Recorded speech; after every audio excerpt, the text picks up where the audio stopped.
destacar algo, ¿no?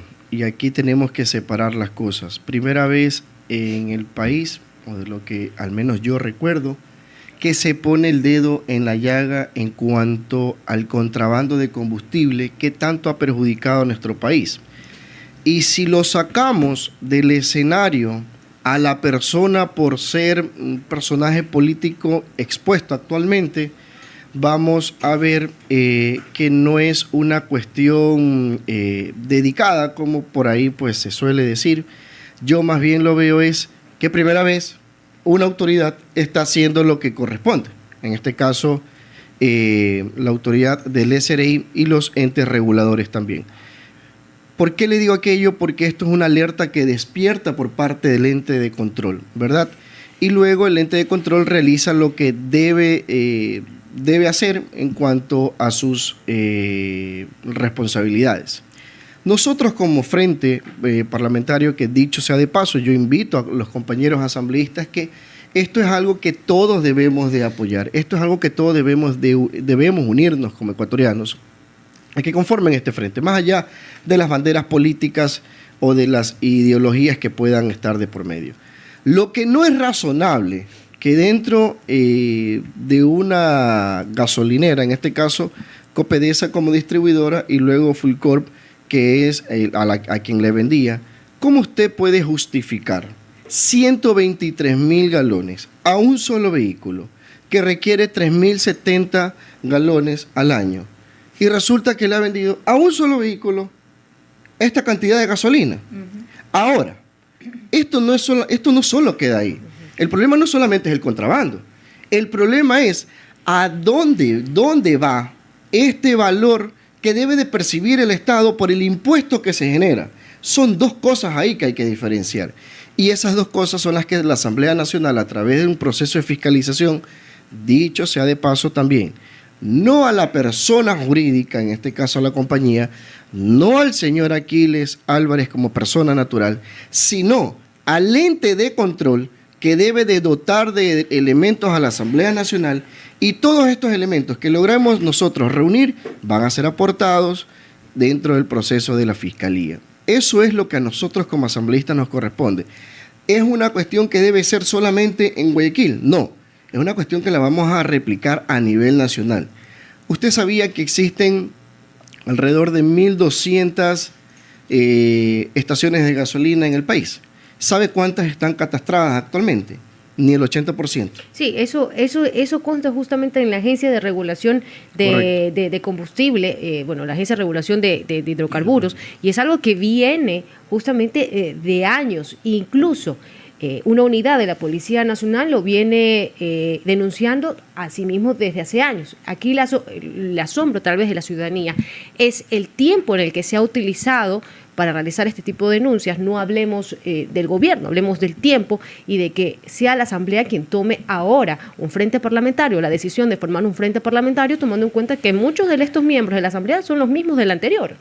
Sí, mire, pero recuerde algo, nosotros las alertas se despiertan por los entes de control.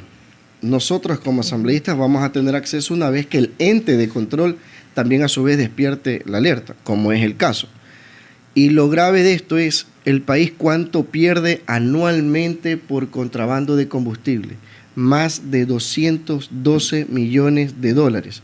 Porque en el caso particular que alcanza al alcalde de Guayaquil, podemos decir, sí, en esta operación son 123,000 galones al año, un vehículo que requiere 3,070 galones. ¿Cuánto es el perjuicio? 350,000, sí, pero por un solo caso. Pero resulta que un solo despachador también tiene a su haber más de 1,080 vehículos, y de esos 1,080 vehículos, el 80% no registran la placa ni la facturación a quién se le hizo. Ahí es otro tema, como insisto, es la cuestión de a quién va ese impuesto que el Estado no deja de percibir. ¿A dónde va? Va directamente a la compañía. La compañía es que se lo embucha directamente para ellos, y esas son dos aristas que debe de investigar. ¿Cuál impuesto se refiere usted? al momento en que se genera ya la factura, porque no existe la facturación. Ajá. No existe tampoco a nombre de quién, no existe el número de placa. ¿Cuál es el delito? Usted sabe que en derecho defraudación tributaria. Pero para establecer eso, lo que usted está señalando no establece una defraudación tributaria, porque usted tiene también consumidor final, ¿eh?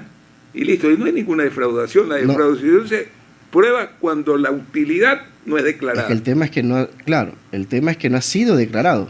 Por eso le digo, de los 1080 vehículos que se detectaron en un solo despachador, el 80% no fue facturado. Ese 80% ¿hacia dónde va? Ese 80% deja de percibir el Estado. Y es otro tema que también el SRI debería de investigar. Nosotros estamos solicitando la información por parte del SRI para contrastar frente a lo que ha ocurrido, y el SRI, el ente de control también. ¿No cree, asambleísta Álvarez, este tema se da luego de unas declaraciones del presidente, luego que habían venido en una pugna obvia, evidente, inclusive desde la campaña electoral actual, cuando hubo este doble meeting ya con el alcalde en funciones y el presidente actual todavía candidato?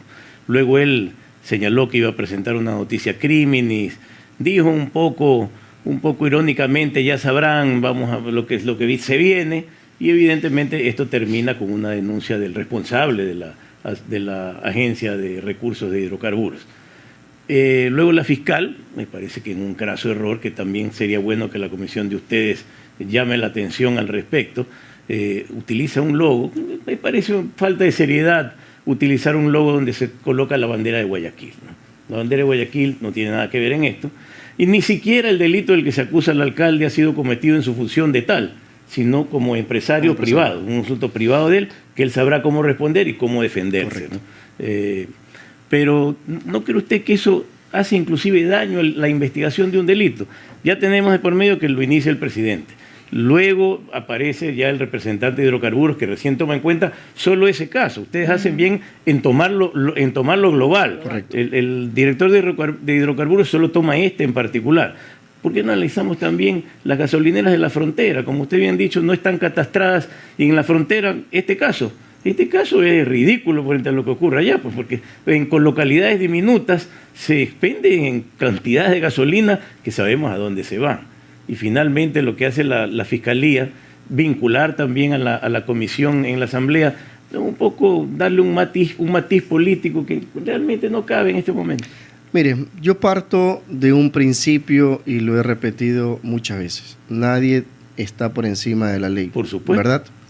Que este caso alcanza actualmente al alcalde de la ciudad cuando ejercía sus funciones como empresario, bueno, tendrá que responder ante la Fiscalía, ante los órganos de control a través de su empresa, y será la justicia la que determine, y eso nosotros somos respetuosos. Y por eso nosotros hemos manifestado, no es un asunto particular, lo hemos tomado también a nivel nacional como corresponde, y los resultados tendremos que exponerlos al país. Como usted bien dice, mire, lo grave no es decir solamente es un caso minúsculo porque solamente es aquí en Guayaquil, y en la frontera se va mucho más combustible por parte en el lado sur. No es solo eso, es preguntarnos nosotros, a ver, esto es una cadena. ¿Ese combustible hacia dónde va? Va hacia los grupos irregulares, va hacia la delincuencia organizada. ¿Para qué? Para elaborar la droga, tráfico de armas, vehículos sin placas y un sinnúmero de ilícitos. ¿Eso qué abarca todavía? Al Estado engrosar mucho más las filas en temas de inseguridad. O sea, es una cadena que podemos decir, sí, son 1000 y pico de galones, pero sí, ¿a dónde van esos 1000 y pico de galones? ¿Para qué van a contribuir? Para precisamente aumentar la inseguridad y contribuir a la delincuencia. Y sí, nosotros, insisto, lo vamos a hacer a nivel nacional como corresponde también. Asambleísta, hemos hablado justamente de la importancia de esta investigación, de lo holístico que están haciendo desde este frente, pero además de esto usted ha hablado de ampliar esta investigación. ¿Cuándo podríamos conocer cuáles son estas ampliaciones y, por ejemplo, hacia qué provincias también se irán? Astrid, muy importante. Ya la Comisión de Seguridad de la Asamblea Nacional realizó solicitudes de información a los diferentes entes de control para esta semana, que la próxima semana ya se espera una comparecencia de las autoridades que tengan relación con este tipo de actividad. Y de ahí pues vamos a tener un poco más elementos. Si hay necesidad de convocar a más autoridades para ampliar mucho más la información, pues entiendo se hará otra convocatoria a través de la Comisión de Seguridad que ya prevaleció en el conocimiento de este proceso de fiscalización. Hecho aquello, lo que corresponde pues bueno es levantar un informe y ese informe remitirlo a la Fiscalía con los aportes que podamos tener dentro de la comisión. Fernando. Como se ha unido de maneras, con unas coincidencias asombrosas, el tema de la agenda legislativa, el conflicto del alcalde con el presidente y la investigación de la Fiscalía, inclusive ya con un logo armado y todo, ¿qué consecuencias podría venir al alcalde Aquiles Álvarez en caso de que la justicia descubra y pueda comprobar que efectivamente se ha dado este tráfico de combustible, siendo una autoridad electa en Guayaquil? ¿Qué consecuencias podría traer para él, para la figura de la alcaldía, de darse esto, de comprobarse efectivamente que hubo el tráfico de combustible? Bueno, en el ámbito de la justicia ordinaria, pues tendría que responderle como tal a la Fiscalía y a los juzgados a los que corresponda. Ya será la justicia la que determine la suerte del alcalde en ese aspecto, en el ámbito de justicia, porque el delito que se presume haber cometido fue cometido cuando él no ejercía las funciones de alcalde. Ahora bien, ya en lo político, en cuanto a sus funciones como alcalde, pues bueno, será ya el Consejo el que determine cuál sería la suerte política del alcalde dentro de la administración de la ciudad. Asambleísta Fernando, yo creo que dentro de este tema es muy temprano ya poder hablar tal vez de resultados. Ustedes están en un proceso de investigación, el Frente Parlamentario es recientemente creado, tienen documentación, pero igual habría que revisarlo. Me gustaría irme al ámbito político.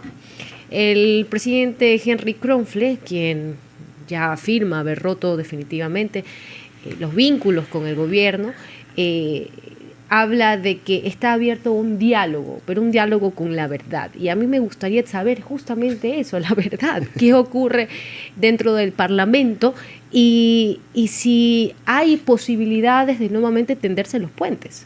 Mire, hagamos la siguiente analogía. El presidente Henry Kronfle se acostó una noche, tuvo una pesadilla, se levantó, se acostó una noche amando al gobierno. Tuvo una pesadilla, se levantó odiando al gobierno. Ya no se lo comprende, no se lo entiende. Y yo aquí más bien le hago una reflexión al pueblo ecuatoriano, a los ciudadanos que nos escuchan. ¿Es momento de unirnos la clase política del país? Sí.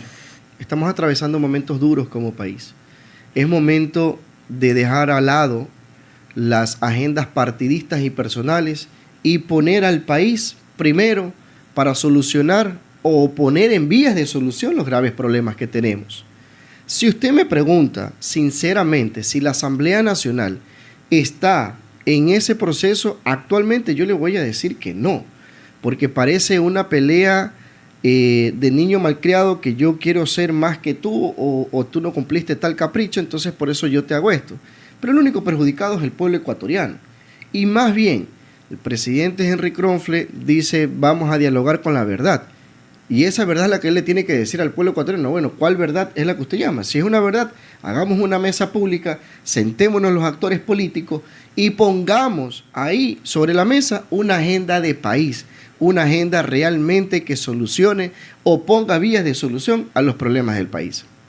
A mí sí me ha llamado mucho la atención esta forma, le digo, ¿no? O sea, se acostó una noche amando, tuvo una pesadilla y se levantó odiando al gobierno. El único perjudicado es el pueblo ecuatoriano. La Asamblea Nacional, cuando empezó, yo debo decir, me dio mucho orgullo porque pusimos todos los intereses del país, sacamos proyectos de ley en materia económica, en materia de seguridad, que beneficiaron al país actualmente. Pero resulta que ahora ya estamos en una suerte de yo puedo más que tú, yo soy más que tú, y el único perjudicado es el pueblo ecuatoriano. ¿Al pueblo ecuatoriano le interesan los problemas de los políticos? No. Lo que le interesa es tener una clase política madura, una clase política que se siente con una agenda de país. Y yo le voy a reconocer algo. El día lunes que estuvimos en Milagro, yo fui a Milagro porque era un crédito que va a beneficiar a la provincia del Guayas. Me dio mucha satisfacción ver al presidente de la República, a la prefecta del Guayas, con un nivel de madurez y diciendo, aquí, lejos de las banderas políticas, está primero la provincia del Guayas. Y vamos a aportar a la provincia con este crédito que va a beneficiar a toda la provincia, va a generar empleo. Eso es la madurez política que necesitamos actualmente. Si en la Asamblea le encontraríamos otro momento, bienvenido sea. Ahora, se vienen momentos muy difíciles, ¿no? Estamos próximos a la campaña electoral, ya realmente estamos abriendo fuego con respecto a ello, y hay un informe duro del Banco Central donde ya se ratifica que estamos en recesión. Evidentemente, la ciudadanía en estos últimos años ha cambiado un poco la perspectiva de la falta de empleo por la inseguridad como su problema más apremiante. Desde la Asamblea, ¿cuál es la visión de lo que podría hacer el gobierno? Porque ustedes están un poco lejanos de hacerlo, más allá de que pueden darse leyes o normas que faciliten el movimiento económico, pero depende más del gobierno. ¿Cómo analiza, asambleísta Álvarez, esta situación dramática cuando ya estamos hacia el segundo semestre del año con una recesión económica grave? Mire, si el gobierno da luces o ha dado luces de poner esfuerzos necesarios para aportar positivamente al país, nosotros como Asamblea debemos de ayudar o coadyuvar en aquello. Si ponemos piedras en el camino, le ponemos piedras al pueblo ecuatoriano. El único perjudicado no va a ser el gobierno nacional, va a ser nuevamente el pueblo ecuatoriano. Y yo se los he dicho muchas veces. Pongamos primero al país por delante y luego hablemos de las agendas personales o partidistas. ¿Qué podemos hacer nosotros? Bueno, impulsar que el gobierno nacional siga haciendo un buen trabajo, haga un buen trabajo, aportar de forma propositiva con ideas que beneficien al país.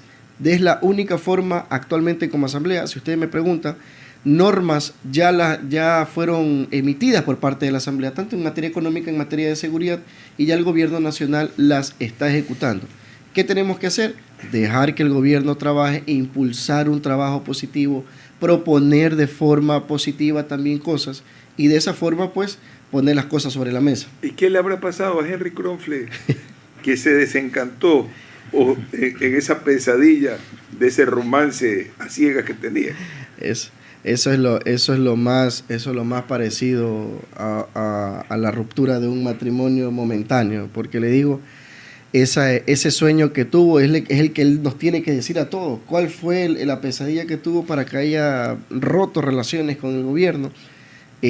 Cuando un día, si ustedes recuerdan, él le levantaba la mano al presidente de la República, y de hecho el eslogan de la Asamblea, yo lo dije en un pleno, yo le digo, es tan jocoso que el eslogan de la Asamblea es la nueva Asamblea. ¿Y cuál es el eslogan del gobierno? El nuevo Ecuador. El eslogan de la Asamblea, la nueva Asamblea.